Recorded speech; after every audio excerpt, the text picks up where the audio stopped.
ബഹുമാനപ്പെട്ട അൽഖമാ റളിയല്ലാഹു അൻഹു മരണമാസന്നമായി കിടക്കുന്നതായ സമയം ലാ ഇലാഹ ഇല്ലല്ലാഹ് എന്ന് അൽഖമാ റളിയല്ലാഹു അൻഹുവിന് ചൊല്ലിക്കൊടുത്തു.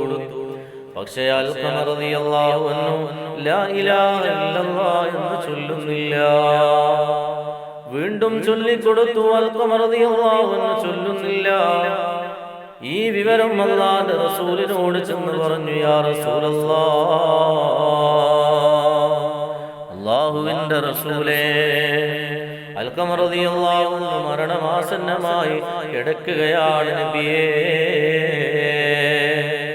നിങ്ങൾ ലാ ഇലാഹ ഇല്ലല്ലാഹ് എന്ന് ഞങ്ങൾ ചൊല്ലിക്കൊടുത്തു റസൂലേ.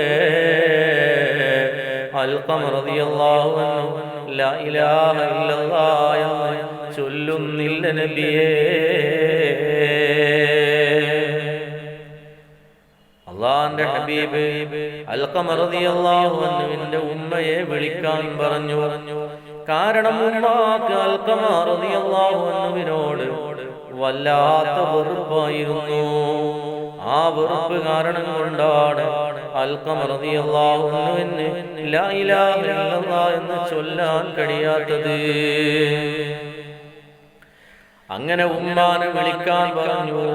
ഉമ്മാനെ വിളിച്ചു കഴിഞ്ഞതിന് ശേഷം അവിടെ ഉണ്ടായിരുന്നതായ ആളുകളോട് അല്ലാഹുവിന്റെ ഹബീബ് ഒരുപാട് വിറക് ശേഖരിക്കാൻ വേണ്ടി പറഞ്ഞു.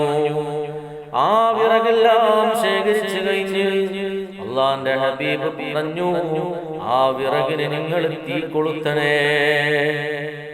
ആ വിറകിങ്ങനെ തീ കത്തിക്കാൻ വേണ്ടി അല്ലാഹുവിന്റെ ഹബീബ് നിർദ്ദേശിച്ചു.